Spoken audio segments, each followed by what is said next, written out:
অন্তর্বর্তীকালীন সরকার গুছিয়ে কাজগুলো করতে পারে নাই।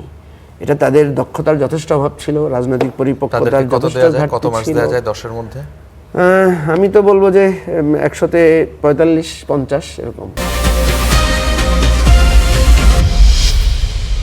নেতা বদলায়, দল বদলায়, জন্ম নেয় নতুন দল, কিন্তু সাধারণ মানুষের ভাগ্য কি বদলায়? আশ্বাস আর প্রতিশ্রুতির ভিড়ে আমরা খুঁজব বাস্তবতার প্রতিফলন। আমাদের কাজ প্রশ্ন করা, দেশ ও মানুষের স্বার্থে প্রশ্ন আমরা করেই যাব। থাকবে মত ও ভিন্ন মতের শ্রদ্ধা। স্টার নিউজের কড়া আলাপে আজকে আমি ফারাবী হাফিজ। কড়া আলাপের আজকে আমাদের সাথে অতিথি হিসেবে যারা রয়েছেন পরিচয় করিয়ে দিই। আব্দুল নূর তুষার, রাজনৈতিক বিশ্লেষক। রয়েছেন সালেউদ্দিন, তিনি সাংবাদিক। এবং রয়েছেন মুজিবুর রহমান মঞ্জু, চেয়ারম্যান আমার বাংলাদেশ পার্টি, এবি পার্টি। আপনাদের তিনজনকে স্বাগত জানাচ্ছি। কিছুক্ষণ পর অর্থাৎ রাত 12টায় বাংলাদেশের অন্যতম এক বিশেষ দিবস, আন্তর্জাতিক মাতৃভাষা দিবস। এই উপলক্ষে ভাষা শহীদদের শ্রদ্ধা জানাতে 21-এর প্রথম প্রহরে প্রথমবারের মতো কেন্দ্রীয় শহীদ মিনারে যাচ্ছেন জামায়াতের আমির, সংসদের বিরোধী দলীয় নেতা শফিকুর রহমান। এর আগে কোনো জামায়াতের আমির শহীদ মিনারে শ্রদ্ধা জানাতে যাননি। 11 দলীয় ঐক্য জোটের সংসদ সদস্যরা তার সঙ্গে থাকবেন বলে আমরা জানতে পেরেছি। এর আগে জামায়াতের কোনো আমির শহীদ মিনারে যাননি। এখন প্রশ্ন হচ্ছে, জামায়াত ইসলামীর আমির বিরোধী দলীয় নেতা হওয়ার কারণে যেতে বাধ্য হচ্ছেন, নাকি জামায়াতের আগের অবস্থানের পরিবর্তন হয়েছে? মুজিবুর রহমান মঞ্জু। ধন্যবাদ ফারাবী আপনাকে, তুষার ভাই, সালেহ ভাই আছেন এবং দর্শকবৃন্দকে শুভেচ্ছা। আসলে 21শে ফেব্রুয়ারি আমাদের অনবদ্য ইতিহাসের অংশ এবং এটা আমাদেরকে এত বেশি স্পর্শ করে যে আমরা এটাতে উজ্জীবিত হই, আবেগতাড়িত হই। তো আপনি যে প্রাসঙ্গিক প্রশ্নটা করেছেন যে জামায়াতের আমির 21শে ফেব্রুয়ারি শহীদ মিনারে যাচ্ছেন, এটাকে আমি খুবই ইতিবাচক এবং ভালো হিসেবে দেখতে চাই আর কি। অত্যন্ত মানে আমার কাছে খুব ভালো লাগছে, খুশি লাগছে বলতে পারেন আপনি। এটা এক নাম্বার আমার অনুভূতি। 2 নম্বর হচ্ছে, উনি কি জামায়াতের আমির হিসেবে যাচ্ছেন নাকি বিরোধী দলীয় নেতা হিসেবে যাচ্ছেন? বিরোধী দলীয় নেতার তো একটা প্রোটোকল আছে, বিরোধী দলীয় নেতা প্রোটোকলে অংশগ্রহণ করেন, সুতরাং স্পষ্টভাবেই বোঝা যাচ্ছে উনি বিরোধী দলের নেতা হিসেবে যাচ্ছেন। এখন জামাত যে কারণে এই শহীদ মিনারে যায় না, বা শহীদ মিনারে যাওয়াটাকে মানে রাজনৈতিকভাবে বা ধর্মীয়ভাবে এক ধরনের মানে বাধা বা এক ধরনের না যাওয়াটার একটা বয়ান ছিল, সেই বয়ানটাই আমরা দেখছি যে জামাতের বর্তমান আমির শফিকুর রহমান সাহেব কিছুটা উনি ব্রেক করছেন কিছু কিছু জায়গায়। তো এটা খুবই ইতিবাচক আমার দৃষ্টিতে, কারণ আমরা দেখেছি নারী ইস্যু, তারপরে অন্যান্য ধর্মাবলম্বী ইস্যুতেও আমরা জামায়াতের আমিরকে দেখতে পেয়েছি। যে এখন প্রশ্ন হচ্ছে, সেটা কি বাধ্য হয়ে যাচ্ছেন নাকি জামায়াতের নীতি নির্ধারণ পর্যায়ের অর্থাৎ মজলিসে শুরা, তারপরে উচ্চ পর্যায়ের যে কমিটি আছে তাদের অনুমতি সাপেক্ষে, এটা তাদের দলীয় এক ধরনের সিদ্ধান্তের প্রেক্ষিতে, না আমরা রাজনীতি আগে একভাবে করেছি এখন এইভাবে করব, এরকম কোনো? এর আগেও আমরা দেখেছি জামাত যখন সরকারের অংশ ছিল, আপনার মতিউর রহমান নিজামী, মাওলানা এবং আলী হাসান মোহাম্মদ মুজাহিদ যখন মন্ত্রী ছিলেন, তখন কিন্তু ওনারা স্মৃতিসৌধে গিয়েছিলেন, প্রোটোকল হিসেবে গিয়েছিলেন। তখন এটা নিয়ে যথেষ্ট প্রশ্ন উঠেছিল তাদের দলের অভ্যন্তরে, যে এতদিন ওনারা যান না, এখন কেন গিয়েছেন?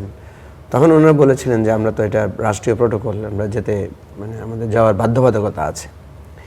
এরপরে কিন্তু আবার ওনাদেরকে ব্যক্তিগতভাবে রাজনৈতিক দল আকারে যেতে দেখা যায় নাই। তো এখন যেটা দেখা যাচ্ছে এটা বোঝা যাবে, কারণ জামায়াতের আমির যখন যাবেন নিশ্চয়ই তাকে সবাই প্রশ্ন করবে।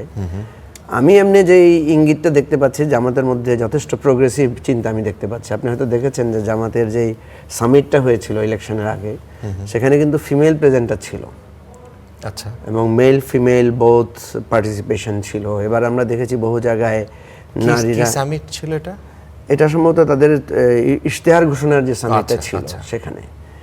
তো বিভিন্ন জায়গায় আমরা দেখেছি যে নারীরা মিছিল করেছে। এরপরে আবার দেখেছি যে বিভিন্ন জায়গায় সমাবেশও নারী পুরুষ পাশাপাশি অংশগ্রহণ করেছে। তো এই জিনিসগুলোতে তাদের মধ্যে কিছুটা অগ্রসরতা, কিছুটা তাদের অতীতের যেই এক ধরনের বন্ধ্যত্ব ছিল সেটাকে কাটিয়ে ওঠার এক ধরনের প্রবণতা আছে। আচ্ছা, তো এটাতে আমি যেটা সবসময় বলি যে এটাকে আমি ইতিবাচকভাবে দেখতে চাই, যে জামাত তার মূল রাজনৈতিক ধারার দিকে আস্তে আস্তে অগ্রসর হচ্ছে, বা একটা ইনক্লুসিভ রাজনৈতিক দল আকারে নিজেকে উপস্থাপন করার জন্য তারা অগ্রসর হচ্ছে। তো 21শে ফেব্রুয়ারির এই ঘটনাটা সেটারই একটা মানে প্রতিফলন না, এইটাকে কি আপনি আদর্শিক পরিবর্তন বলবেন নাকি রাজনৈতিক বাধ্যবাধকতা, মানে এই দুটার মধ্যে আমি দুটারই কম্বিনেশন দেখতে পাচ্ছি। একটা তো হচ্ছে বাধ্য হয়ে যখন পরিবর্তন হচ্ছেন তখন সেটাকে তারা আবার ধরে রাখছেন, মানে নীতির সাথে তারা একমত না, কিন্তু কালচার এবং মানুষের যেহেতু সাপোর্ট দরকার, মানুষের সমর্থন দরকার, সেই কারণে মানুষকেও এক ধরনের কনভিন্স করার জন্য তারা যাচ্ছেন, এইরকম ব্যাপারটা। মানে যখনই তারা মানুষের সামনে গ্রহণযোগ্য হচ্ছেন তখন ধীরে ধীরে তারা সেই জিনিসগুলোকে, তাদের যা মানে হার্ডেলসগুলো ছিল সেগুলোকে অতিক্রম করছেন, আমি যদি এইভাবে দেখি আর কি। আচ্ছা আচ্ছা। এবং জামাত যদি ধরেন রাষ্ট্রীয় ক্ষমতা, অনেকে এবার আশঙ্কা মানে আশঙ্কা না, আমি বলবো যে কারোর দৃষ্টিতে প্রত্যাশা, কারোর দৃষ্টিতে আশঙ্কা, যে জামাত এবারে ক্ষমতায় চলে আসতে পারে। ক্ষমতায় চলে আসলে কিন্তু আমরা দেখতাম যে জামাতের আরো অনেক প্রগ্রেসিভনেস আমরা দেখতে পেতাম। সেটাকে আপনি বাধ্য হয়েও বলতে পারেন, বা সেটাকে হয়তো বলতে পারেন যে পরিবেশ পরিস্থিতির আলোকে সেটাকে মানিয়ে নিচ্ছে, সেটাও আপনি দেখতে পারেন। তবে আমার যেটা মনে হয়, জামাত এবারে যতটুকু নির্বাচনকে সামনে রেখে যতটুকু অগ্রসর হয়েছে, এখনকার যিনি আমির আছেন শফিকুর রহমান সাহেব, ওনাকে আমার কাছে মনে হচ্ছে যে উনি এটা ধরে রাখবেন বা এটাকে উনি আরেকটু সামনে এগিয়ে নিয়ে যাবেন। আজকে আপনি হয়তো দেখেছেন জামাতের একটা সেন্ট্রাল কমিটি ডিক্লেয়ার করা হয়েছে, সেখানে প্রায় 21 জন নারী সদস্যকে কর্ম পরিষদের সদস্য করা হয়েছে। কত জনের মধ্যে আমি ঠিক সংখ্যাটা জানি না, টোটাল সংখ্যাটা কত, কিন্তু এটাও একটা ডেভেলপমেন্ট যে আস্তে আস্তে ওনারা কি তাদের যে সুরা সদস্য সেখানে, এটা হচ্ছে কর্ম পরিষদ সম্ভবত, মেবি আমি একটা পোস্টে আমি যেটা পড়লাম। হ্যাঁ হ্যাঁ, না 13 সদস্যের হচ্ছে ওদের নির্বাহী কমিটি, কিন্তু এরপরের যে কমিটি ওটা মনে হয় নির্বাহী কমিটি হবে। আচ্ছা, সেখানে কর্ম পরিষদ বলে, তারা নারী রেখেছে, নারীদেরকে। জনাব সালেউদ্দিন, আপনি যদি এই বিষয়টা নিয়ে বলেন যে জনাব শফিকুর রহমান তিনি যাচ্ছেন, এখন জামায়াতের কট্টরপন্থী যারা সমর্থক আছেন, এই সিদ্ধান্তের প্রতিক্রিয়া কেমন হতে পারে তাদের মধ্যে, আপনার কি মনে হয়? জামাতে তো তিন ধরনের লোক আছে। আমাদের মঞ্জু ভাই এখানে আছেন, তিনি একসময় ইসলামী ছাত্র শিবিরের সভাপতি ছিলেন। আমি যতটুকু জানি একজন সাংবাদিক হিসাবে ওনার সঙ্গে যেসব বিষয় নিয়ে দ্বন্দ্ব হয়েছিল, অনেকগুলা বিষয় নিয়ে, স্বাধীনতার প্রশ্ন নিয়ে, এর মধ্যে একটা জামাত কখনোই স্বাধীনতার বিষয়ে, তার মুক্তিযুদ্ধের বিষয়ে তার অবস্থান এখন পর্যন্ত স্পষ্ট করে নাই, এখন পর্যন্ত। ফলে এখন এবং স্মৃতিসৌধতা কখনোই যায় নাই। 2001 সাল থেকে 2006 সালে তারা সরকারের সঙ্গে গিয়েছিল 16 ডিসেম্বরে, 16 ডিসেম্বর, 26 মার্চ। তারা বেগম খালেদা জিয়ার 2 জন মন্ত্রী ছিলেন, মন্ত্রী হিসেবে তারা উপস্থিত ছিলেন, সরকারের পক্ষ থেকে ফুল দেওয়া হয়েছে, তারা দাঁড়িয়েছিলেন। যদিও আর এইবার তো কখনোই শহীদ মিনারে তারা যায় নাই, এটাকে তারা দলগতভাবে নাজায়েজ মনে করে। এখন এটা জায়েজ, তার কোনো কর্ম পরিষদ হয়েছে কিনা এই ব্যাপারে আমার কোনো তথ্য নাই, কিন্তু উনি একজন নেতার কথা বললেন, জামাতের আমির শ্রদ্ধেয়, তিনি ওনার কথাই বললেন যে এই নেতৃত্ব চাচ্ছেন। তো জামাতের মূলত প্রধান 3 জন নেতা একসময় জাসদ ছাত্রলীগ করতেন, এখনকার প্রধান নেতা হলো জামাতের আমির, নিজে জাসদ ছাত্রলীগ করতেন, উনি নিজেও মুক্তিযোদ্ধা ছিলেন।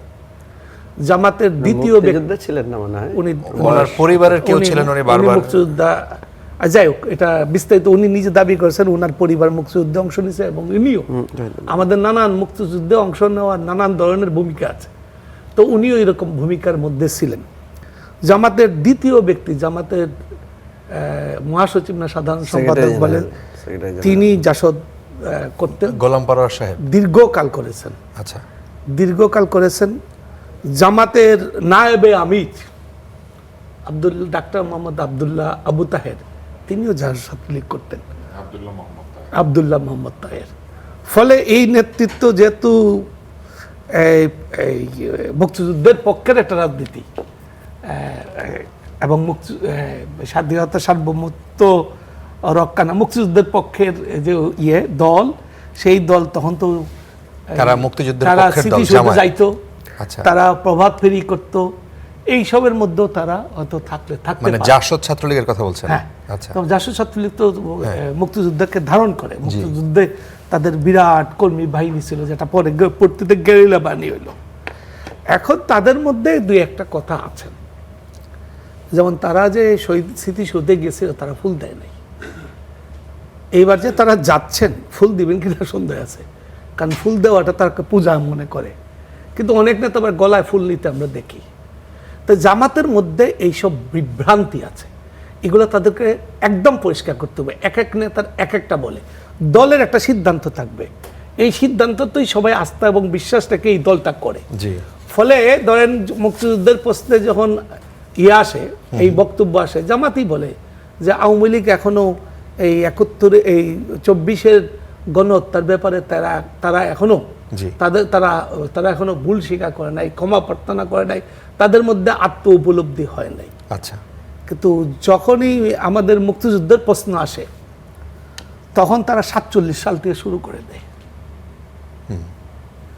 এই 47 সালকে মিলিয়ে 71 পর্যন্ত আমাদের, এখন পর্যন্ত আমাদের যত ভুল আছে তার জন্য আমরা দুঃখ প্রকাশ করি, ক্ষমা চাই, এগুলা বলে। কিন্তু এই জায়গায় যে তাদের ভূমিকা, দালিলিক ভূমিকা আছে তাদের, যে তারা কি কি ভূমিকা পালন করেছে। হ্যাঁ, আমি অভিযোগ পাল্টা অভিযোগ আছে বুদ্ধিজীবী হত্যার সঙ্গে তাদের জড়িত, আমি তারা জড়িত বলি না, কিন্তু অভিযোগ পাল্টা অভিযোগ আছে। কারণ বলি না কেন, এটা নিষ্পত্তি করে যায় নাই। জি। বুদ্ধিজীবী হত্যার সঙ্গে যে তারা যুক্ত ছিলেন, বঙ্গবন্ধু শেখ মুজিবুর রহমান ওটা নিষ্পত্তি করে যান নাই, কোনো সরকার এই ব্যাপারে নিষ্পত্তি করে যান নাই, এবং এইটার কোনো অগ্রগতি হয় না, আজ পর্যন্ত হয় নাই। বাংলাদেশে যে বুদ্ধিজীবী হত্যা হয়েছে তার নিষ্পত্তি হয় নাই। আচ্ছা আচ্ছা, তো এই আপনি মাঝখানে যেটা বললেন যে এটা জামায়াতের প্রচার বিভাগ থেকে একটা চিঠি আমরা পেয়েছি, সংবাদ বিজ্ঞপ্তি, সেখানে তারা বলেছে যে রাষ্ট্রীয় আচার অনুষ্ঠানের অংশ হিসেবে 21শে ফেব্রুয়ারি সকালে শফিকুর রহমান শহীদ মিনারে যাবেন। আচ্ছা, আমি বলি, রাষ্ট্র তো কাউকে বাধ্য করে নাই। রাষ্ট্রীয় আচার ওনারা যেভাবে বলছেন যে আমার যাইতে ইচ্ছে হয়েছিল না, কিন্তু রাষ্ট্র বলছে এই জন্য গেছি, এই যে এই জায়গাটি তাদের অস্পষ্ট, এটাকে আমরা বিভ্রান্তি বলি। এখন উনি বিরোধী দলের নেতা এখনো বোধহয় সাংবিধানিকভাবে স্বীকৃত হন নাই। স্পিকার বিরোধী দলের নেতা হিসাবে ওনাকে যে স্বীকৃতি দেওয়া, এটা এখনো হয় নাই।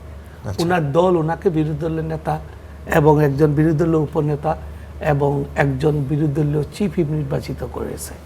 যেহেতু স্পিকার নাই, ফলে এখনো সাংবিধানিকভাবে তারা বিরোধী দল হিসাবে স্বীকৃতি পান নাই। কারণ বিরোধী দলের নেতা নির্বাচন করার পর, সংসদ নেতা নির্বাচিত হওয়ার পর রাষ্ট্রপতিকে চিঠি দিতে হয় যে আমাদের সংসদ নেতা নির্বাচন করছি, এবার আমাদেরকে সরকার গঠন করেন, গঠনে আমাদেরকে আহ্বান করেন। আর যারা বিরোধী দল নেতা হয় তারা একটা চিঠি স্পিকারকে দিয়ে বলে আমাদের সংসদীয় কমিটিতে এই বিরোধী দল নেতা হয়েছে, তখন স্পিকার একটা গেজেট বিজ্ঞপ্তি প্রকাশ করে। তাহলে তারা সরকারিভাবে বিজ্ঞপ্তি হয়। কিন্তু এই বক্তব্যতে বলা হচ্ছে যে জামাত বিরোধী দল নেতা হিসাবে না, জামাত বলছে যে রাষ্ট্রীয় কর্মসূচির অংশ হিসাবে তারা যাচ্ছেন। তো এইটা মানে তারা যেতে চাচ্ছিলেন না, যেহেতু রাষ্ট্রীয় কর্মসূচি সেই হিসেবে তারা গিয়েছেন। আচ্ছা, আব্দুল নূর তুষার, বাংলাদেশের রাজনীতিতে আপনি দুইজনের বক্তব্য শুনছিলেন, ধর্মভিত্তিক দলগুলোর এই যে জাতীয়তাবাদী প্রতীকের সাথে একীভূত হওয়ার যে প্রচেষ্টা, এটাকে ধরেন আপনি কিভাবে দেখেন? জাতীয়তাবাদী প্রতীকের সঙ্গে একীভূত হওয়ার প্রচেষ্টা তো তাদের ছিল, একদম যে ছিল না তা নয়, তবে কিছু কিছু আচার আচরণে তারা বিরোধী ছিলেন। যেমন তারা মনে করেন যে কোনো মনুষ্য নির্মিত স্তম্ভ কিংবা কোনো মিনার কিংবা কোনো স্থানে পুষ্প অর্পণ করা অথবা মোমবাতি প্রজ্বলন এটা অনইসলামিক, এটা ইসলামের বিরোধী, তারা সেটা মনে করেন। তারা মূলত এই অঞ্চলের সংস্কৃতিকে কখনোই মূল্যায়ন করতে চান নাই। তারা একটা প্যান ইসলামিক সংস্কৃতি তৈরি করতে চেয়েছেন সবসময়, যারা এখানে ধর্মভিত্তিক রাজনীতি করেছেন। কেননা অন্যান্য ছোট ধর্ম যাদের, তারা তো সেই রাজনীতি করে না, তাদের তো ধর্মভিত্তিক দল নাই। জামাত বিরোধী দলের নেতৃত্বে কখনো ছিল না, এবার যেহেতু তারা নেতৃত্ব দিবে এবং তাদের এই অ্যালায়েন্সের মধ্যে অন্যান্য দল রয়েছে যারা এই জাতীয়তাবাদী প্রতীকে বা জাতীয়তাবাদী কর্মসূচিগুলিতে অংশ নেয় নিয়মিত, এবং তারা অংশ নেবে। ফলে তারা প্রথমত তাদের ওই অ্যালায়েন্সকে মেনটেন করতে চায়। ফলে অ্যালায়েন্সের মধ্যে নিজেদেরকে সংস্কৃতি বিরোধী কিংবা প্রতীক বিরোধী এটা তারা করতে চায় না। এবার জামাত তো কোনোদিন কোনো এরকম জোটের নেতৃত্ব দিয়ে ইলেকশন করে নাই, এবং কোনোদিন সম্ভাব্য বিরোধী দলও হয় নাই, মানে বিরোধী দলের নেতা প্রধান বিরোধী দল। এবার তো এটা পরিষ্কার তারা হবে, গেজেট হোক বা না হোক এখনো। তারপরে তারা, আপনি দেখবেন যে ইন্ডিয়ান একটি সংবাদ মাধ্যমের সঙ্গে সাক্ষাৎকারে বলেছেন তাদের আমির যে তারা প্রগতিশীল মধ্যপন্থী রাজনৈতিক দল বা মধ্যরান রাজনৈতিক দল হোয়াটএভার।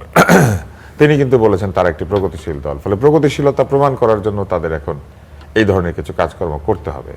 আমার ধারণা তারা পয়লা বৈশাখ ও নাসিরউদ্দিন হোজ্জার মানে এই টকশোতে বসেই কেউ কেউ এসে বলেছেন যে জামায়াতের যারা প্রতিনিধিত্ব করেন অথবা জামায়াত অ্যাক্টিভিস্ট আর কি, তারা বলতে চেয়েছেন জামায়াত এখন মধ্যপন্থী দল। না, মধ্যে আছেন কিনা এটা তো অন্য দূর থেকে দেখলে বুঝবে। আপনি মধ্যে আছেন কিনা এটা আপনি কেমনে বুঝবেন, তাই না? রাস্তার যে দেখছে আমাদের মতো লোকেরা, আমরা বুঝবো ওনারা কতটুকু মধ্যখানে এসেছেন।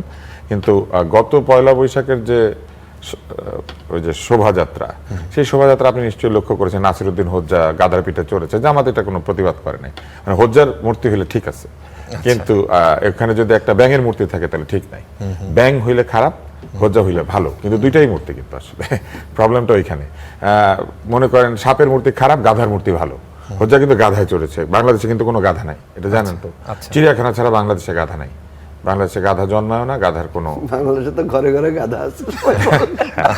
তো আপনি ব্যাপারটা লক্ষ্য করেছেন তো না, যে এটা হয়েছে ওই যে আলিফ লায়লার সালোয়ার কামিজ পরা ওই যে দৈত্য কেহেরমান টাইপের, আপনি দেখেছেন না? মুস্তফা সরয়ার ফারুকী এগুলা করেছিলেন।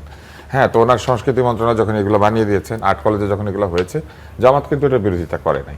ফলে এইভাবে তারা একটু মধ্যপন্থা আসার চেষ্টা করছেন। কিন্তু মধ্যপন্থাটা মনে করেন তুরস্কে, মধ্যপন্থাটা মনে করেন মিডল ইস্টে, কারণ মিডল ইস্টের মাঝখানে মিডল আছে। হ্যাঁ, পৃথিবীর মাঝখান না, কিন্তু ইস্টের মাঝখান। আচ্ছা, হ্যাঁ, তো ওনাদের মধ্যে একটা সংজ্ঞা আছে। এরপর হলো তারা নিজেদেরকে নিরাপদ বোধ করছে, কারণ এর আগে এই ধরনের শোভাযাত্রায় গেলে ওখানে ছাত্রলীগ নামে একটি পদার্থ ছিল এবং তারা ঝাঁপিয়ে পড়তো। এইবার অন্তত সেই ভয় নাই, শঙ্কা নাই, কোনো কিছু নাই, তাদের উপরে কেউ ঝাঁপিয়ে পড়ার সম্ভাবনা নাই। রাষ্ট্র তাদেরকে পাহারা দিবে, কারণ তারা সরকারি একটা বেসরকারি, মানে সরকার এবং বিরোধী দলের যে রাষ্ট্রীয় ব্যবস্থা সেটার মধ্যে জোরালোভাবে প্রবেশ করেছেন। ফলে তাদের ওই নিরাপত্তার অভাবটা তারা বোধ করছেন না। এই সব কিছুর কারণে আমার মনে হয় তারা গিয়েছেন। পাশাপাশি তারা অনেকদিন ধরে দাবি করেন গোলাম আজম সাহেব ভাষা সৈনিক, যেটা খানিকটা সত্যতা আছে। উনি ওই সময় ছাত্রনেতা ছিলেন, উনি বিশ্ববিদ্যালয় পর্যায়ে নেতৃত্বে ছিলেন। ওই সময়ে তিনি ভাষা আন্দোলনের সমর্থনও দিয়েছেন। তো সেই জন্য তারা ওইটাকে একটু মনে করে দিতে চায় যে গোলাম আজম সাহেবের ভাষা সৈনিক ছিলেন, এটা একটা। তবে ওনারা কিন্তু কখনো এই দিবসটিকে শহীদ দিবস অথবা মাতৃভাষা দিবস বলতেন না, ওনারা এটা সবসময় ভাষা দিবস বলতেন। আচ্ছা, তো এইবার কি ওনারা এই ভাষা দিবস বলা ছেড়ে দিয়েছেন কিনা এটা আমাদেরকে দেখতে হবে। ওনারা মানতে চাইতেন না যে ভাষা আন্দোলনের জন্য কেউ শহীদ হয়, শহীদ হতে হবে শুধুমাত্র ধর্মযুদ্ধে। কিন্তু এখন আবার জুলাইতে শহীদ হইলে ওইটা ধর্মযুদ্ধ হয়েছে। ওনাদের কাজে কর্মে অনেক প্রবলেম আছে। প্রবলেমটা থাকাই স্বাভাবিক, কারণ জাসদ ছিল বৈজ্ঞানিক সমাজতান্ত্রিক দল। প্রথমত সমাজতন্ত্র যারা আবিষ্কার করেছেন তারা কেউ এটার আগে বৈজ্ঞানিক লাগান নাই।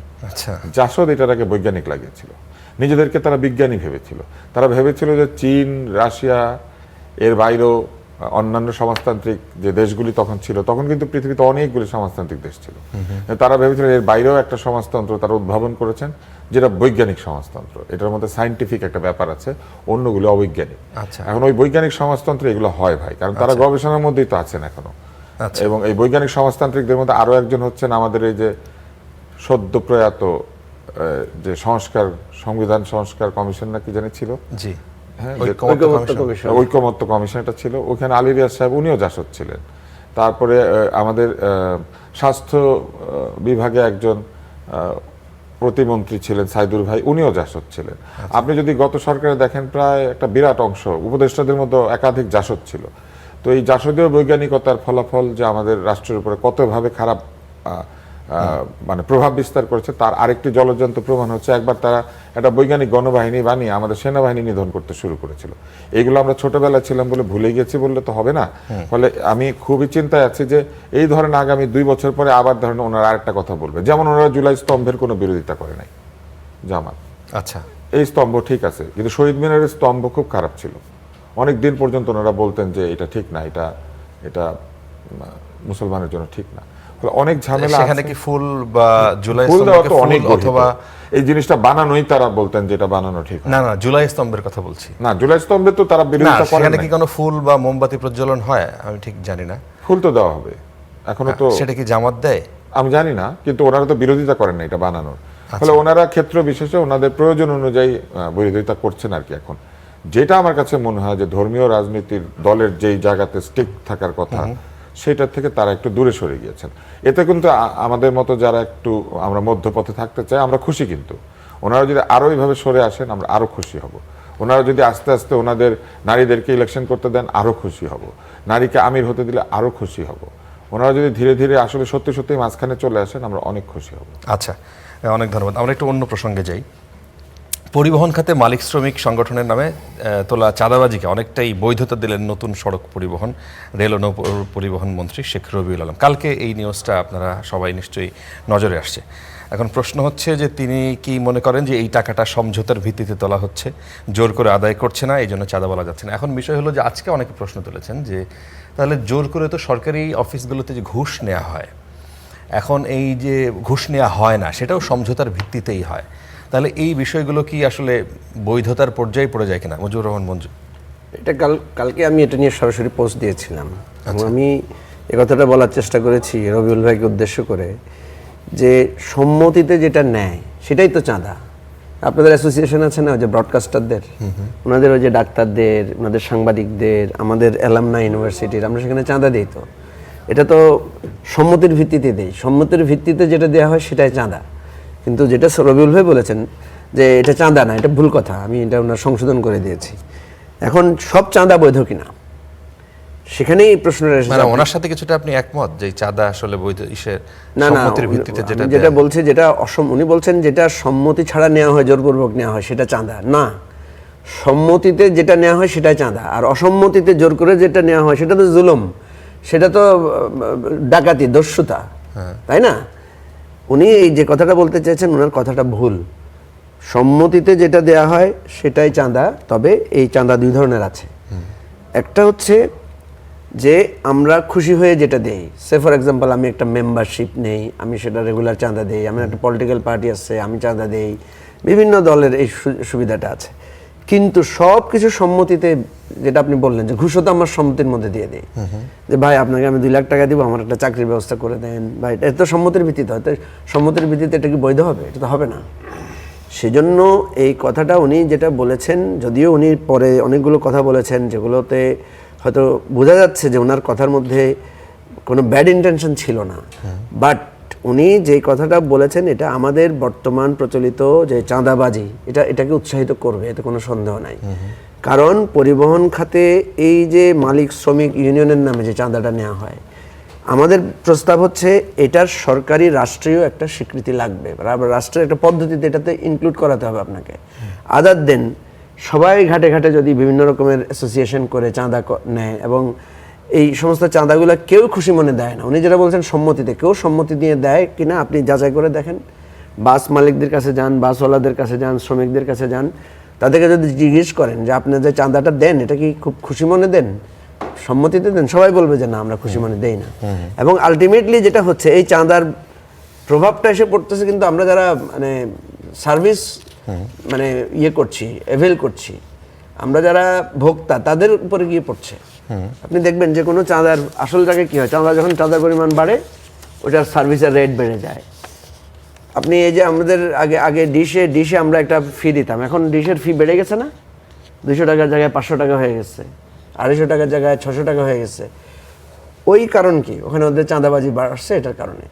সো এটা অত্যন্ত স্পষ্ট যে আমাদের এই পরিবহন খাতের এই চাঁদার জন্য আমাদের এই যাত্রা, পণ্য পরিবহন, আমাদের যাতায়াত ব্যবস্থায় বিরাট ইম্প্যাক্ট পড়ছে, আমরা সরাসরি ক্ষতিগ্রস্ত হচ্ছি। সুতরাং মন্ত্রী হিসেবে ওনাকে এইটার ব্যাপারে অত্যন্ত স্পষ্ট কঠোর জায়গায় থাকতে হবে এবং রাষ্ট্রের উচিত হবে, এটা কিন্তু শুধু আমি বিএনপির দোষ দিব না, এটা যেই ক্ষমতায় যাবে তার মধ্যেই এই সংক্রমণটা হবে, সেই চাঁদাবাজির মধ্যে ঢুকে যাবে সে সমস্ত দলের নেতারা। সেই জন্য আমার কথা হচ্ছে যে সরকারের অত্যন্ত উচিত হবে এই ধরনের বাজারে ঘাটে এই যে বাস মালিক, এই যে ট্রাক চলাচল, নৌ চলাচল, বিভিন্ন জায়গায় যত ধরনের চাঁদা আছে এগুলোকে রাষ্ট্রীয়ভাবে একটা সিস্টেমে আনা উচিত, যেটার সাথে গভর্নমেন্টের মানে ইন্টারভেনশন থাকবে। আদার দেন এ ধরনের প্রাইভেট চাঁদাবাজি এগুলাকে একদম স্পষ্ট করে নিষিদ্ধ করে দেওয়া উচিত। এবং উনি যেটা বলেছেন এটা ভুল কথা, মিউচুয়াল আন্ডারস্ট্যান্ডিং এর মধ্যে যেটা নেওয়া হয় এটাকে উনি বৈধ বলেছেন, আমি বলছি যে না, মিউচুয়াল আন্ডারস্ট্যান্ডিং এর ভিত্তিতে যেটা হয় সবটা বৈধ না। আমাদের এখানে ঘুষ বাণিজ্য, বকশিস, এবং অনেক জায়গায় দেখবেন বকশিস প্রথাও চালু আছে, এবং এটাও কিন্তু অনেকটা জোরাজুরি করে দেওয়া হয়, জোরাজুরি করে নেওয়া হয়। সো এটা একদম স্পষ্ট করে সরকারের পক্ষ থেকে একটা বক্তব্য আসা উচিত, না হয় এটা নিয়ে একটা বিভ্রান্তি থেকে যাবে। আচ্ছা সালেহ ভাই, এই বিষয়টা নিয়ে আপনি কিছু যুক্ত করতে চান কিনা? আমি এর আগে একটা কথা, তুষার ভাই একটু পয়লা বৈশাখের কথা বললেন তো, এখানে একটা কথা বলে নিই। পয়লা বৈশাখ কিন্তু রাষ্ট্রীয়ভাবে পালিত হয়, এটাও রাষ্ট্রীয় একটা আচার। তাহলে আমরা আশা করব জামাত ও পয়লা বৈশাখ উপলক্ষে যেসব কর্মসূচি হবে রাষ্ট্রীয় আচার হিসাবে এটা যোগ দেবে, তাহলে আমরা বুঝতে পারবো যে তারা একটা নতুন বাংলাদেশে প্রবেশ করেছে। না, পহেলা বৈশাখে রাষ্ট্রীয় এই ধরনের কোনো আনুষ্ঠানিকতা কিন্তু এভাবে থাকে না, একদম উপজেলা পর্যায়ে থাকে না। আচ্ছা, কর্মসূচি আছে, আমি জানি এটা। আচ্ছা, উপজেলা পর্যায়ে র্যালি হবে, তারপরে বৈশাখের গান হয়, কবিতা আবৃত্তি, সংস্কৃতি মন্ত্রণালয় থেকে এটা সারা দেশে এই চিঠি দিয়ে জানানো হয়। আর চাঁদাবাজি যেটা বললেন, এই সড়ক যোগাযোগ প্রতিমন্ত্রী বলছিল সত্য কথা, কিন্তু সঠিকভাবে বলতে পারে নাই। আবার এই যে সত্য, এই সত্যের মধ্যে একটা নির্মম অসত্য আছে, একটা অপরাধ আছে। 70 দশক থেকে আমাদের দেশে প্রথম বিপ্লবী সড়ক পরিবহন, এই যেটা কমিউনিস্ট পার্টিদের মূলত তাদের শ্রমিক সংগঠন ছিল। তৎকালীন সময় বাংলাদেশের সকল সড়ক পরিবহন তাদের নিয়ন্ত্রণে ছিল। তারা এখান থেকে চাঁদা নিতেন। এর একটা অংশ কমিউনিস্ট পার্টি পাইতো নানান হাত ঘুরে, কিন্তু ওই চাঁদার একটা বড় অংশ যারা নেতৃত্ব দিতেন তাদের পকেটে যাইত। তারপরে 91 সালে যখন বিএনপি ক্ষমতা, এই তত্ত্বাবধায়ক সরকার হইল, কমিউনিস্ট পার্টি তখন 8 দলীয় জোটে ছিল, এবং তারা 8 দলীয় জোট থেকে পরে নির্বাচনে আওয়ামী লীগের সঙ্গে অংশ নেয়। তখন অনেকগুলা পরিবহন, এই শ্রমিকদের অনেকগুলা সংগঠন আওয়ামী লীগের হাতে চলে যায়। কিন্তু 91 সালে বিএনপি যখন সরকার গঠন করে ফেললো, আবার পরিবর্তন হয়ে গেল। পরিবর্তন হওয়ার পরে তৎকালীন সময় বিএনপি নেতারা, কমিউনিস্ট পার্টির নেতারা মিলে, তখনও মঞ্জুর হাসান খান ছিলেন, তারা এই টাকাগুলো শ্রমিকদের কাছ থেকে সংগ্রহ করতেন। আপনি একজন সাংবাদিক হিসাবে তদন্ত করবেন, শ্রমিকদের জন্য টাকা নেওয়াটা আমি জায়েজই মনে করি, কিন্তু এটার যদি কাঠামো থাকতো, যে একজন শ্রমিক একটা গাড়ি দুর্ঘটনায় পতিত হয়েছে, তার গাড়িটা বন্ধ, ওর একটু আর্থিক সাপোর্ট দরকার, অথবা সে সড়ক দুর্ঘটনায় আহত হয়েছে, নিহত হয়েছে, তার একটা আর্থিক সাপোর্ট দরকার, নিবে তো শ্রমিকের কল্যাণে। আপনি যদি তদন্ত করবেন, শ্রমিকের কল্যাণে কোনো টাকা এখানে খরচ হয় না। তারা ওই শ্রমিক দিবস, পয়লা মে দিবস আসলে বড় একটা র্যালি করে, শ্রমিকদের মুক্তি চায় বলে একটা বড় র্যালি করে, একটা বড় খরচ দেখায়, বাকিটা শ্রমিক নেতাদের পকেটে চলে যায়। এর সঙ্গে যুক্ত আছে আরেকটা, কিন্তু এখন চাঁদাবাজি কিন্তু দুইটা হয়, গাড়ি ভাড়ায় দুইটার কারণেও বাড়ে। পরেরটা হলো মালিকদের একটা সংগঠন আছে, এখানেও ওই রাজনৈতিক দলের বড় বড় নেতাদের ওইসব মালিক সংগঠনগুলো নিয়ন্ত্রণ করে। কিন্তু এই যে মালিকদের কাছে চাঁদা নেয়, একটা গাড়ি নামাইতে হলে একটা হিউজ পরিমাণ চাঁদা দিতে হয়, নাহলে আপনি গাড়ি ওই লাইনে নিতে পারবেন না।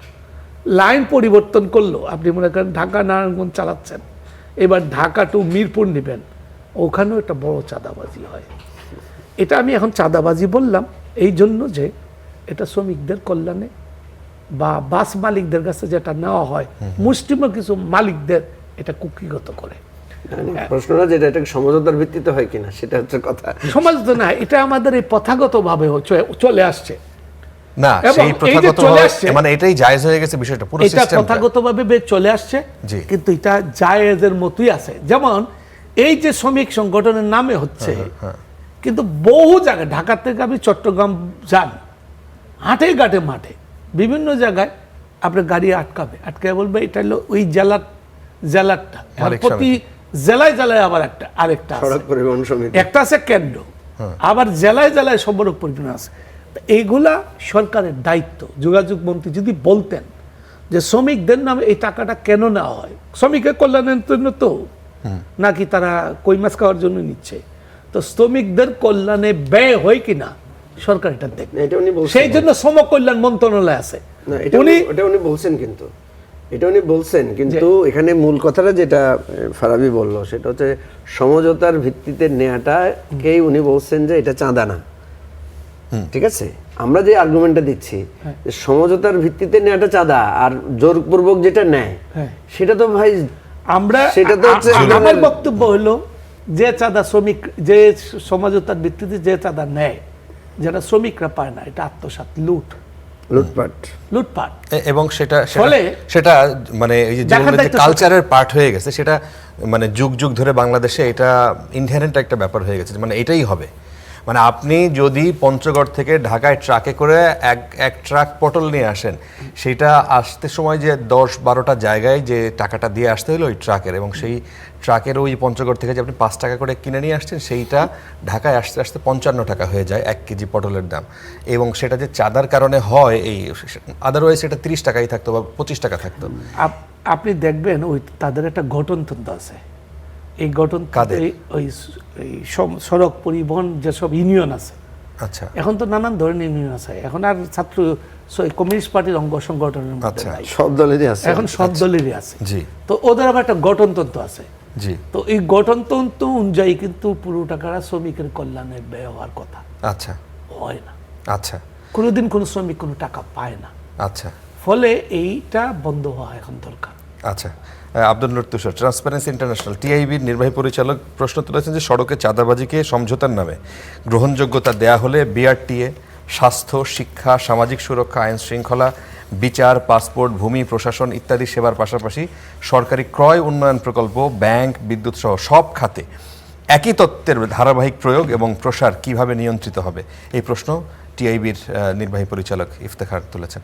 আপনি কি বলবেন যে এই বিষয়টা কি আসলে একটার সাথে আরেকটা এভাবে জড়িত কিনা? প্রশ্নটা তো যৌক্তিক, কারণ বিভিন্ন ক্ষেত্রে শ্রমিকরা আছেন, তো কোনো একটি খাতের শ্রমিকরা বা মালিকরা এইভাবে যদি একটি চাঁদাবাজির মিউচুয়াল রিলেশনশিপ তৈরি করেন, তাহলে অন্যান্য জায়গায় কেন হবে না? অন্যান্য জায়গায় এটি হতে পারে, এবং এইটি কিন্তু হওয়ার সম্ভাবনা বেড়ে যাবে। তখন দেখা যাবে যে সকলেই বলতে থাকবেন যে আমাদেরও তো এখানে মালিক শ্রমিক আছে, তাহলে আমরাও চাঁদাবাজি করব। এখন সেটা কিভাবে তারা নিয়ন্ত্রণ করবেন? সমঝোতার ভিত্তিতে কোনো চাঁদা হয় না, সমঝোতার ভিত্তিতে কোনো চাঁদা হয় না। চাঁদা আসলে কেউ না কেউ চাপিয়ে দেয়। ধরেন কখনো কখনো চাঁদা গঠনতান্ত্রিকভাবে চাপিয়ে দেওয়া হয়, কিন্তু চাঁদার পরিমাণটা নির্ধারণ করে কে? এই যে বছর বছর চাঁদার পরিমাণ বেড়েছে না, এই যে চাঁদার পরিমাণ বাড়ানো হয়েছে, সেটা কোন নীতির ভিত্তিতে বাড়ানো হয়েছে? কে এটাকে বাড়ায়? এই চাঁদার টাকা কোন অ্যাকাউন্টে জমা হয়? এই চাঁদার টাকার উপরে কেউ কি কর দেয়? তাই না? একটি আইনসঙ্গত আয়ের উপরে কেউ কি ট্যাক্স দেয়? এই ইউনিয়নগুলোকে ট্যাক্স ফ্রি, এনবিআরকে এদেরকে ট্যাক্স ফ্রি করে দিয়েছে, এইগুলির তো কোনো জবাব নাই। শুধুমাত্র বললেই হবে যে আমি আর আপনি ঠিক করেছি আমরা চাঁদা দিব, অথবা আমরা একজন আরেকজনকে চাঁদা দিচ্ছি, এটা হয়ে গেল। আর চাঁদাটা শেষ পর্যন্ত কে দেয়? আসলে প্রত্যেকটা পরিবহনের কাছ থেকে চাঁদাটা আদায় করা হয়। প্রতিটি পরিবহন কেন চাঁদা দিবে? যদি মালিক সমিতির সদস্য হিসেবে মালিকেরা থাকেন, মালিকরা তাদের বাৎসরিক আয় থেকে বা মাসিক আয় থেকে একটা নির্দিষ্ট চাঁদা সমিতিকে দিতে পারেন। প্রত্যেক গাড়িতে কেন, প্রত্যেক ট্রিপে কেন চাঁদা উঠাতে হবে? তারপর আরো একটা ব্যাপার আছে, ধরুন শ্রমিকরাও যদি তাদের ইউনিয়নে চাঁদা দেয়, তাহলে হোয়াই ইন এভরি ট্রিপ হিসাব থাকবে যে আপনার আয় থেকে আপনি মাসিক এত টাকা দিয়ে দিবেন, সেটা হতে পারে, সেটার একটা অঙ্ক থাকতে পারে, 2000 টাকা, 3000 টাকা, 5000 টাকা। কিন্তু যেটা উঠছে আপনি দেখেন, একটা ট্রাক যেমন পঞ্চগড় থেকে এখানে আসলে চাঁদা দেয়, আবার এইখান থেকে পঞ্চগড় গেলেও চাঁদা দেয়। আমরা সবসময় শুধু পটলের দাম বা এটা হিসাব করছি, কিন্তু এর বাইরে এই পুরো প্রক্রিয়াটা যে একটা অন্যায় প্রক্রিয়া, সেটা নিয়ে কথাই বলছি না। কোনো ধরনের লেজিটিমেসি ছাড়া, কোনো আইন ছাড়া, কোনো বৈধতা ছাড়া শুধুমাত্র আমি আর আপনি ঠিক করলাম এই জন্য আমরা চাঁদা নিতে পারি বা আমরা টাকা তুলতে পারি? এটা তো আমরা পারি না। ইজারার যে দেওয়া হয়, সরকারি ইজারা, সেটার তো একটা মূল্য নির্ধারণ করে দেওয়া হয়, কিন্তু মূল্য নির্ধারণ করে তারপরে কাউকে ইজারা দিয়ে দেওয়া হয়, সে টাকাটা তুলতে থাকে। এইখানেও ধরেন একটা বৈধতা আছে, সরকার ইজারার মূল্যটা নির্ধারণ করে দিয়েছে। রাস্তায় যে চাঁদা ওঠে, এটাকে সরকার নির্ধারণ করে দিয়েছে। সরকার বলে দিয়েছে যে এই চাঁদার পরিমাণ এত হবে এবং এই 5টা পয়েন্টে চাঁদা উঠবে কিংবা 2টা পয়েন্টে, সেটা তো সরকার বলে দেয় নাই, তারা তাদের ইচ্ছা মতো করে। আমি আমার একটা ব্যক্তিগত অভিজ্ঞতার কথা বলি। আমি যাচ্ছিলাম হচ্ছে কুয়াকাটার দিকে আমার এক আত্মীয়ের সঙ্গে। দেখা গেল যে যারা ইজারা তোলেন তারা সকল গাড়িকে রাস্তার ডান দিক দিয়ে যেতে বাধ্য করছে, মানে একটা রোড খুলে দিয়েছেন একটা ব্রিজের উপরে। ব্রিজটা কিন্তু দুই দিক থেকে আসা যাওয়া করবে না। তা আমি জিজ্ঞেস করলাম এটা কেন হবে, আমি কেন হঠাৎ বাম দিক থেকে ডান দিকে যাব? বললো যে আমাদের 2টা বাসকলে দিয়ে লোক আটকে চাঁদা নিতে গেলে আমাদের দুই পাশে 3জন 6জন লোক রাখা লাগে, এই জন্য আমরা একদিকে রেখেছি 3জন লোক। না, সেটা কি চাঁদা নাকি টোল? টোল, কিন্তু আপনি লক্ষ্য করেন টোল, কিন্তু তারা 3টা লোক কমিয়ে দিয়েছে।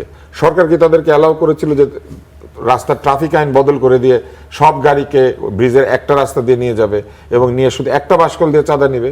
ওদিককার গাড়ির জন্য 3জন, এদিককার গাড়ির জন্য 3জন, মানে তারা 2টা ঘর, মানে গুমটি ঘর না বানিয়ে একটা ঘর বানিয়েছে, ওইটা দিয়ে চাঁদা তুলছে, মানে ইজারা তুলছে। আমি তখন বললাম যে আমি যাব না, আমি কিছুতেই রাস্তা পরিবর্তন করব না। আপনাকে চিনে ছেড়ে দেয় না, চিনেছে, কিন্তু তারা আমাকে বারবার বোঝানোর চেষ্টা করছে যে এটা এদিক দিয়েই যাইতে হবে স্যার। এক পর্যায়ে পুলিশ আসলো, পুলিশ এসে বললো আপনি এরকম করেন কেন? আমি বলছি আমি কোনোভাবেই যাব না, কারণ অন্য জায়গাতেই আমি যখন বাম দিক থেকে ডান দিকে যাব আমার নামে কেস হবে, কিন্তু এইখানে যখন আমি বাম দিক থেকে ডান দিকে যাচ্ছি তখন কেন কেস হবে না? বলে এরা লোকাল লোক, এদের সাথে এরকম করা যায় না, এরা পলিটিক্যাল লোক। আমি বলছি সেটা তো আপনার দেখার দায়িত্ব না, আপনি তো পুলিশ। তখন কিন্তু তারা সত্যি সত্যি আমাকে সোজা রাস্তা দিয়ে যেতে দিল, এবং ওইখানে যেহেতু লোক নাই, আমি বলছি এখানে লোক নাই তাহলে আমি দিব না এই টাকা, কারণ এখানে তো লোক নাই। তখন তারা তাড়াতাড়ি ওই পাশ থেকে আবার এই পাশে আসলো, চাঁদা না দেওয়ার ফোন দিয়ে এসে টাকাটা নিল। তখন আমি বললাম তোমরা তাহলে এই পাশ থেকে ওই পাশ যাতায়াত করো, এইভাবে দৌড়াদৌড়ি করে টাকা তোলো, কষ্ট করে খাও। কিন্তু দেখেন এইভাবেই কিন্তু আমাদের সড়কগুলিতে টাকা ওঠে, এইভাবেই কিন্তু একটা টোকেন, আপনি দেখবেন টোকেন থাকে এবং সেই টোকেন হস্তান্তর হয়। এই যে টোকেন দিয়ে দিয়ে পুরা রাস্তায় আসতে হয়, এইটা কি বৈধতা? এবং যে দলটি সুশাসনের প্রতিশ্রুতি দিয়েছে, যে দলের নেতা বলেছেন তার প্রথম কাজ হবে সুশাসন প্রতিষ্ঠা করা, আইনের শাসন প্রতিষ্ঠা করা, যিনি কথা দিয়েছেন যে তিনি নিরাপদ একটি বাংলাদেশ তৈরি করবেন, সেই দলের মন্ত্রী প্রথম দিনে এই কথা বলতে পারে, এটা তো খুবই হতাশার। ওনার মনের মধ্যে যদি এটা থাকেও, এটা তো ওনার এইভাবে বলাটা উচিত হয় নাই। আমি দুইভাবে দুঃখ পেয়েছি, একটি হচ্ছে যে ওনার এই কথা বলে ফেলাতে, আরেকটা হচ্ছে উনি বলতে গিয়ে যা বলেছেন সেটা সম্পূর্ণ অনৈতিক। আচ্ছা, আমি এই তুষারবার সাথে একটা কথা যুক্ত করি। আমি এবার নির্বাচন উপলক্ষে দেশের বিভিন্ন জায়গায় গিয়েছিলাম। জি, তা আমি আসার সময় দুশ্চিন্তা পড়ে গেলাম যে আমার কাছে তো টাকা শেষ হয়ে গেছে। ঢাকা থেকে আমি যখন গেলাম বিলি করতে করতে শেষ হয়ে না গেছে নাকি? না, প্রতি 10-50 কিলোমিটার পর পরই টুল দিতে হয়। ছোট ছোট ব্রিজের জন্য টুল দিতে হচ্ছে, একটা রাস্তা মেরামত করছে ওটার জন্য টুল দিতে হচ্ছে। শহরগুলোতে ঢুকতে দেখি শহরে টোল আচ্ছা, দিতে হয় অনেক। এর মধ্যে পদ্মা সেতুর টুল একটা ভয়াবহ আকারে ছিল, এটা তো দিলাম। দেওয়ার পরে আমি প্রথমে মনে হয় ঝিনাইদহ পর্যন্ত জায়গায় 3বার দিলাম, ঝিনাইদহ থেকে আমি বরিশাল যাওয়ার পথে আরো 2বার দিলাম। পরে আমি দেখলাম, আমি টাকা গুনতেছিলাম যে আমার কি যাওয়ার ভাড়াটা আছে কিনা। এই অবস্থা টুল, আপনি এখান থেকে যদি টোলের অবস্থা এই খুবই পঞ্চগড় যান, না এত হাজার হাজার কোটি টাকা দিয়ে এই রাস্তা বানিয়েছে, ব্রিজ বানিয়েছে, না, পদ্মা সেতু বানিয়েছে, এটা আপনি এখন টোল দিবেন না? এই টুলটা কে নিয়ে যাচ্ছে আপনি কি খোঁজ নেন, তদন্ত করেন এই টুলে সরকার কতটুকু পায়, ইজারাদাররা যে টাকা তুলে এর মধ্যে কতটা দেয়। এটা কোন সময়ের ঘটনা? হ্যাঁ, এইবার এই কয়েকদিন আগে তাহলে সেই সময় তো অন্তর্বর্তীকালীন সরকার, সেই সময় তো কোনো যে সরকারি বিএনপির বা জামাতের বা ওরকম সরকারের কেউ ছিল না। আমরা তো এগুলো উত্তরাধিকার পাইছি, এই পচা সিস্টেম, পচা ব্যবস্থা। এগুলো যে এই তুষার ভাই বললেন যে উনি তো একটা ওয়াদা করেছেন যে একটা নিরাপদ, চাঁদামুক্ত, সন্ত্রাসমুক্ত একটা শান্তির বাংলাদেশ উপহার দিবেন। তা আমরা তো এই নতুন একটা বাংলাদেশ দেখতে এখন আগ্রহী বসে আছি। সব তরে উনি রাতারাতি পরিবর্তন করতেও পারবেন না, দেশ রাতারাতি পরিবর্তন হওয়ার মতো না। কিন্তু আমরা দেখতে চাচ্ছি যে আমরা খারাপ থেকে একটু ভালোর দিকে যাচ্ছি ক্রমাগত। আচ্ছা, মুজিবুর রহমান মঞ্জু, আমরা একটু আসতে চাই এই গত সরকার, একদম গত সরকার বলতে এখনো তো নতুন সরকার ফর্ম আনুষ্ঠানিকভাবে করে নাই, অন্তর্বর্তী সরকার ডক্টর মোহাম্মদ ইউনূস, তাদেরকে সরকার হিসেবে আপনি কিভাবে মূল্যায়ন করবেন? যারা সমালোচনা করছেন, যারা তাদেরকে নিয়ে ভালো কথা বলছেন, তাদের মোটা দাগে বিশ্লেষণ ছিল যে এই সরকার অন্তত যে ভঙ্গুর অর্থনীতি ছিল সেই জায়গাটায় তারা 34 বিলিয়ন, যেটা 19 বিলিয়ন ছিল রিজার্ভ, সেখানে তারা 33 না 34 বিলিয়ন করে গেছে। তারা ব্যাংক খাতে একটা শৃঙ্খলা এনেছে, তারা ডলারের দামকে একটা জায়গায় স্থিতি করতে পেরেছে, ইকোনমিক দিকটাই তারা গুরুত্ব দিতে চান। আর যারা তার সমালোচনা করছেন তারা বলতে চান যে মানে দু একজনের মন্তব্য দেখলাম, বড় অর্থনীতিবিদ, নাম না বলি, বলছেন যে শেখ হাসিনার সময় যা ছিল তার চাইতে আরো খারাপ করে দিয়ে গেছেন তারা, কি বলবেন? জি, প্রথম কথা হচ্ছে যে আমরা যদি এই সরকারের মানে অন্তর্বর্তীকালীন সরকারকে কোনো রাজনৈতিক স্টেবল সরকারের সাথে তুলনা করি, তাইলে নিঃসন্দেহে এই অন্তর্বর্তী সরকারের কাছ থেকে আমরা খুব বেশি প্রত্যাশিত কিছু পেয়েছি এটা বলা যাবে না। কিন্তু আপনি যদি প্রেক্ষাপট বিবেচনা করেন, অর্থাৎ এই যেমন প্রফেসর ইউনূস কিন্তু তার বিদায়ী ভাষণে বলেছেন যে আমরা মাইনাস থেকে শুরু করেছি, জিরো থেকেও না। মাইনাস থেকে কেন? কারণ উনি যখন টেক ওভার করেছেন তখন কিন্তু একটা ধ্বংসপ্রাপ্ত, উনি একেবারে একটা ভঙ্গুর অর্থনীতি, এটা প্রশাসন ভেঙে গেছে, পুলিশ বলতে কিছু নাই, তারপরে দেশে একটা গৃহযুদ্ধ পরিস্থিতি, এরকম একটা জায়গায় এসে কিন্তু উনি হাল ধরেছেন। সেই জায়গা থেকে যদি আপনি দেখেন পৃথিবীর বিভিন্ন জায়গায় গণ অভ্যুত্থানের পরে পরিস্থিতিকে বিবেচনায় রেখে যদি করেন, তাহলে এই সরকারের সবচেয়ে বড় কৃতিত্ব যেটা, সেটা হচ্ছে যে সে 1.5 বছরের মাথায় একটা নির্বাচন করে একটা নির্বাচিত সরকার হচ্ছে ক্ষমতা হস্তান্তর করে দিয়ে যাচ্ছেন। এটা হচ্ছে সবচেয়ে মোটা দাগে, কারণ ওনাকে অনেকে সন্দেহ করেছিলেন, প্রচুর পরিমাণে সন্দেহের তীর ছোড়া হয়েছিল যে এরা আসলে ক্ষমতা ছাড়বে কিনা, পারবে কিনা, ইত্যাদি ইত্যাদি একটা বিষয় ছিল। সুতরাং এই জায়গাটাকে আপনি দেখতে পারেন যে এই সরকারের যে ক্ষমতা হস্তান্তরের জায়গাটা তারা আন্তরিক ছিলেন, এটা হচ্ছে তাদের কৃতিত্ব।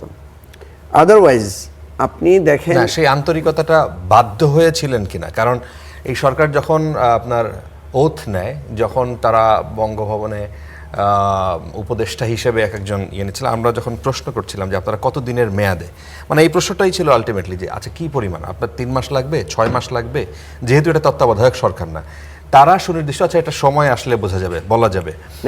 এটা আমরা বারবার সমালোচনা করেছি এবং আপনার মনে থাকার কথা যে আমরা সবসময় বলেছিলাম যে এই সরকারের একটা নির্দিষ্ট কাজের পরিধি এবং সময়ের পরিধি নির্ধারণ করা উচিত ছিল। প্রফেসর ইউনূসের উচিত ছিল অ্যাকচুয়ালি উনি দেশে আসার পরে উনি সকল স্টেক হোল্ডারদের সাথে নিয়ে বসা দরকার ছিল।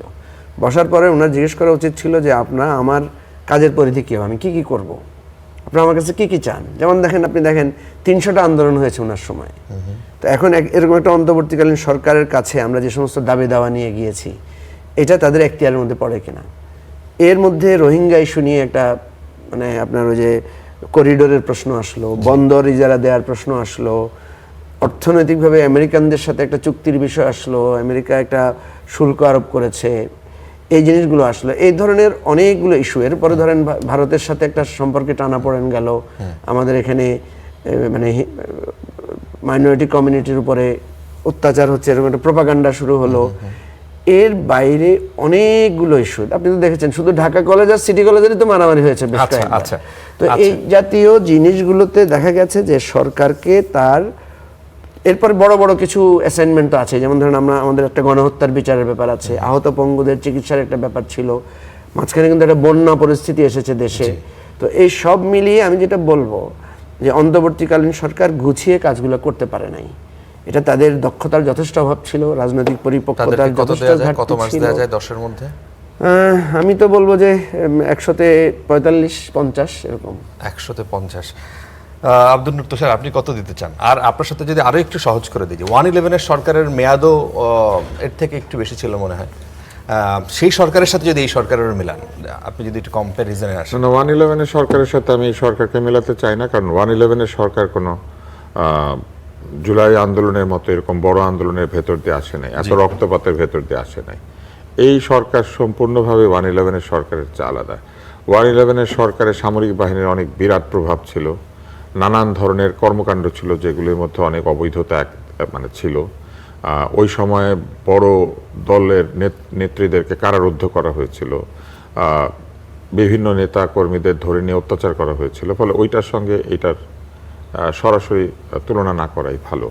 তবে আপনি যদি আমাকে নম্বর দিতে বলেন তাহলে অনেকগুলি ক্ষেত্রে নম্বর দিতে হবে। প্রথমত আমরা যদি অর্থনীতির ক্ষেত্রে আপনি প্রশ্ন করেছিলেন, আমি তুলনা করি শেখ হাসিনার সময়ের সাথেই। জুলাই মাসের শুরুতে শেখ হাসিনার মানে শাসনে $26.88 বিলিয়ন ছিল আমাদের ফরেন রিজার্ভ। এই সরকার 26.88 বিলিয়ন ছিল, যেটা জুলাই মাসের শেষে এসে 20.48 বিলিয়ন হয়ে গিয়েছিল। আচ্ছা, হ্যাঁ, এইটা আমি দেখে বলছি। এবং ওই মাসে $1.91 বিলিয়ন রেমিটেন্স এসেছিল, এত বন্ধ করে রাখতে মানে বলার পরেও। এটা জুলাই 24-এর কথা বলছি আমি, কিন্তু এইবার যখন ওনারা যাবেন, এইবারের জুলাই 25-এ, আমি 25-এর তুলনা করছি, যাওয়ার সময় না, তখন এই রিজার্ভটা ছিল 31.72, যেটা রিজার্ভটা বেড়েছে, 31.72 বিলিয়ন ডলার হয়েছে, কিন্তু এটা 5 থেকে 6 বিলিয়ন ডলার যেটা বেড়েছে সেটা হচ্ছে আমদানি টোটালি কৃচ্ছ্রতা সাধন করা হয়েছে, মূলধনী যন্ত্রপাতি আমদানি একেবারে জিরোতে, বিনিয়োগ যেহেতু বন্ধ, অভ্যন্তরীণ বিনিয়োগ হচ্ছে না, সেই কারণে এই ডলার জমতে শুরু করেছে আমাদের। না, এর মধ্যে কিন্তু আপনার আইএমএফ এর, ওয়ার্ল্ড ব্যাংকের, এদিকে সেটা চায়না লোনগুলো তারা না, লোন তারা পরিশোধ করেছেন কিস্তি অনুযায়ী, তারা অতিরিক্ত কোনো লোন পরিশোধ করেন নাই। জি। টাইম টু টাইম কিস্তিতে যেটা আসে সেটা শোধ করেছেন, সেটা তখনও শোধ হচ্ছিল। জি। এইটা কখনো বাংলাদেশ মিস করেনি এখনো পর্যন্ত, কোনো কিস্তি ফেল করেনি, ওই সময় শোধ হচ্ছিল, এটা নিয়মিত শোধ করে যাচ্ছে। ডলারের দাম ছিল 117 টাকা, সেই ডলারের দাম এখন কিন্তু 123 টাকা বা 122 টাকা অথবা 124 টাকা। এই 117, 122 পর্যন্ত কিন্তু উঠেছিল, 120 টাকা না, পর্যন্ত উঠেছিল আবার নেমে গিয়েছিল। আপনাকে যখন তুলনা করবেন পয়েন্ট টু পয়েন্ট তুলনা করতে হবে, জুলাই টু জুলাই, জি, জুন টু জুন, তাই না? জি। হ্যাঁ, মাঝখানে এটা উঠানামা করতে পারে, এটা সবসময়ই করে, কিন্তু সরকারি রেট ওইভাবে ফ্ল্যাকচুয়েট করে নাই। সরকারি রেট কিন্তু 117, 118 টাকাতেই ছিল, যেটা এখন সরকারি রেটে 122 টাকা জি, বা তার চেয়ে বেশি। জি। ঠিক আছে, কিন্তু আমাদের প্রবৃদ্ধির হার অর্ধেক হয়ে গেছে, 3-এর কাছাকাছি, 3-এর চেয়ে একটু বেশি, এটা তো ব্যর্থতা। আমাদের বেকারত্ব বেড়েছে, এটা তো ব্যর্থতা। আমাদের বিনিয়োগ কমে গিয়েছে, এটা তো ব্যর্থতা। ওই আন্দোলনের বছরও বাংলাদেশে যত ফরেন ইনভেস্টমেন্ট হয়েছে, এখন এই গত 18 মাসে তার চেয়ে কম ইনভেস্টমেন্ট হয়েছে সাম্প্রতিক সময়ের মধ্যে, এটা তো ব্যর্থতা। তাহলে ভালো প্রেজেন্টেশন দিলে যে ভালো বিনিয়োগ হয়, ব্যাপারটা সেরকম না। হ্যাঁ, আকাশ থেকে লাভ দিলে লাভ দিতে পারে, কিন্তু আকাশ থেকে লাভ দিলে আকাশ থেকে টাকা পড়ে না, এটা বুঝতে হবে। এইবার আসেন আমরা যাই সামাজিক নিরাপত্তা। বাংলাদেশে এইভাবে রাস্তাঘাটে মব হওয়া, জি, রাস্তাঘাটে একজন আরেকজনকে অপমানের শিকার করা, নিরাপত্তাহীন বোধ করা, মানুষের বাড়ির মধ্যে ঢুকে যাওয়া, বাটার দোকান লুট হওয়া, এটা আমরা দেখি নাই। এটা তো আমরা দেখেছি। আইন শৃঙ্খলাতে তারা তো শূন্য পাবেন, মাইনাস পাওয়ার কথা। আচ্ছা, আচ্ছা, তারপরে এবার আসেন স্বাস্থ্য ব্যবস্থা। জি, গত সরকারের সময় টিকা দেওয়া, একটা নির্দিষ্ট সময় পর্যন্ত শিশুদের যে প্রয়োজনীয় টিকা সেটা দেওয়া যাচ্ছিল না, বহু শিশু তার টিকার ডেট মিস করেছে। এটা নিয়ে কোনো রিপোর্ট হয় নাই, কেউ কোনো কথা বলে নাই। স্বাস্থ্য মন্ত্রণালয় একটা অপদার্থ টিমকে বসিয়ে দিয়ে, যারা স্বাস্থ্যের কিছুই বুঝে না, জি। তারা স্বাস্থ্য মন্ত্রণালয়ে 12টা বাজিয়েছেন, স্বাস্থ্য মন্ত্রণালয়ে দুর্নীতি হয়েছে। আচ্ছা, এইসব সূচক বিবেচনা নিয়ে কত দিবেন? এসব সূচক বিবেচনা নিয়ে আমি ওনাদেরকে নাম্বারের উপযুক্তই মনে করি না। ওনারা নাম্বারই পাবে না, টেস্টে ফেল করে না, টেস্টে ফেল করে আবার ম্যাট্রিক পরীক্ষার জন্য 1 বছর দেরি করতে হয়। এই সরকারকে অটো পাস করানো ছাড়া কোনো উপায় নাই। ওনারা পরীক্ষা দেয়নি, তো পরীক্ষাতে ফেল ও করেছে, পরীক্ষাই দেয় নাই, পরীক্ষা ফেল করেছে। পরীক্ষা কোথায় দিয়েছে? ওনারা তো পরীক্ষা দিতে রাজি নাই, ওনারা জবাবদিহি করেছেন। ওনারা মানুষজনকে ভুয়া মামলা আটক হতে দিয়েছেন, অথচ তারা বলেছিলেন ভুয়া মামলার দিন বন্ধ হয়েছে। না, শেষ পর্যন্ত সম্পদের হিসাব কিন্তু দিয়ে গেছে। সম্পদের হিসাব কিভাবে দিয়েছেন আসেন এইবার এটা বিবেচনা করি। আমাদের সম্পদের সময় হিসাব শেষ। দিতে হয়, সম্পদের হিসাব দিতে হয় 4টা জিনিস দিতে হয়। ওই বছর আপনি কত আয় করেছেন, জি, বছরের শুরুতে কত টাকা আপনার কাছে বা কত সম্পদ ছিল, বছরের শেষে কত সম্পদ আছে, Right. এবং আপনার দায় দেনা কি আছে। Right. ওনারা বলেছেন শুরুতে কত সম্পদ ছিল, শেষে কত সম্পদ ছিল, দায় দেনা কি আছে, না আয় কত এটা বলেন নাই। তাহলে আমি কি করে বুঝবো ওনারা আয় করে ওইটা বালিশের নিচে রেখেছেন কিনা? আচ্ছা, সেটা তো সবারই দেখে বোঝার কোনো অলমোস্ট উপায় নেই। আয় বেড়েছে। সালেহ ভাই যদি একটু, আমি তো এই সাফল্য ব্যর্থতা তো আছেই, তুষার ভাই সাফল্য সাফল্য শুধু নির্বাচন নয়, সাফল্য ব্যর্থতার কথা বলছে, সাফল্য শুধু নির্বাচন। কিন্তু আমি এইটা এইভাবে বলবো যে ইউনূস সাহেব ক্ষমতা ছাড়বেন না, নির্বাচন দিবেন না, কিন্তু উনি নির্বাচনটা সুন্দরভাবে করেছেন। বাংলাদেশে এই প্রথম একটা নির্বাচনে একটা ভোট কেন্দ্র বন্ধ হয় নাই। ভোট কেন্দ্র বন্ধ হয়েছে, একটা ভোট কেন্দ্র বন্ধ হয় নাই বাংলাদেশে। বন্ধ হয়েছে। এইবার কিন্তু বন্ধ মারা হয় যায়নি, নাই। লোক মারা যায়নি। এইবার ভোট কেন্দ্র ওই শেরপুরে হয়েছিল, ওটা আবার হয়েছে। ওই পাত্তর এখানে একটা হয়েছিল, মানে ওটা ভোট আবার কেন্দ্র চালু বলতে হয়েছে। আপনি একটা আসন, আমাদের এখানে মানে একটা আসনে ভোট 7টা হয় নাই, তাই? সংসদীয় আসন সর্বশেষ 2000 কোনো একটা আসনে নির্বাচন বন্ধ হয়নি, এটা বলতে 2008 সালে যে নির্বাচনটা আমরা ধরি একটা সভায় উঠছে, তখন 8টা সংসদীয় আসনের নির্বাচন বন্ধ হয়ে গেছিল। তো এইবার এগুলো হয় নাই। মোটা দাগে তেমন দুই একটা বিচ্ছিন্নভাবে 2টা খুন হয়ে 2জন নিহত আছে। একটা উৎসব মুখর পরিবেশ একটা নির্বাচন হয়েছে। জি, এই যে একটা সংস্কার প্রস্তাব মুজিবুর রহমান ভাই এটাতে যুক্ত ছিলেন, আমরাও কাছাকাছি দূরত্বে থেকে ভূমিকা আমরা রেখেছি। এই সংস্কারের প্রস্তাব আমরা এটা নিয়ে দ্বিমত থাকতে পারে যে আপনারা শুধু সাংবিধানিক সংস্কার, ক্ষমতার কাঠামো সংস্কার, প্রাতিষ্ঠানিক সংস্কার এগুলা নিয়ে ব্যস্ত থাকলেন। জি, আরও তো অনেক সংস্কার ছিল, আইন শৃঙ্খলা পরিস্থিতির উন্নয়ন, ঘুষ দুর্নীতি নির্বাচন বন্ধ করা, ব্যবস্থার সংস্কার। এইগুলা বহু কিছু ছিল, কিন্তু মোটা দাগে অনেক বড় বড় সংস্কার করে গেছে। কিন্তু আমি দেখছি এই সরকারকে, প্রথমত এই ডক্টর ইউনূস কিছু ভুল করেছেন, কিন্তু রাজনৈতিক দল থেকে দূরে থাকতে চেয়েছেন, উনি শুধু এনসিপির সঙ্গে থাকতে চেয়েছেন। হ্যাঁ, একটা দূরত্ব উনি নিজে তৈরি করছেন। জি, তৃতীয়ত হলো আমি কখনো কোনো রাজনৈতিক দলকে ওনাকে সহযোগিতা করতে দেখি নাই, এমনকি আচ্ছা। ওনাকে যারা ক্ষমতায় বসিয়েছে এরা পর্যন্ত নির্বাচনের 3 দিন আগে মব সন্ত্রাস করছে। আচ্ছা, ফলে উনি কিন্তু ক্ষমতাটা একটা জনপ্রতিনিধিদের হাতে যেমন হোক ফেরত দিয়ে গেছে। আচ্ছা।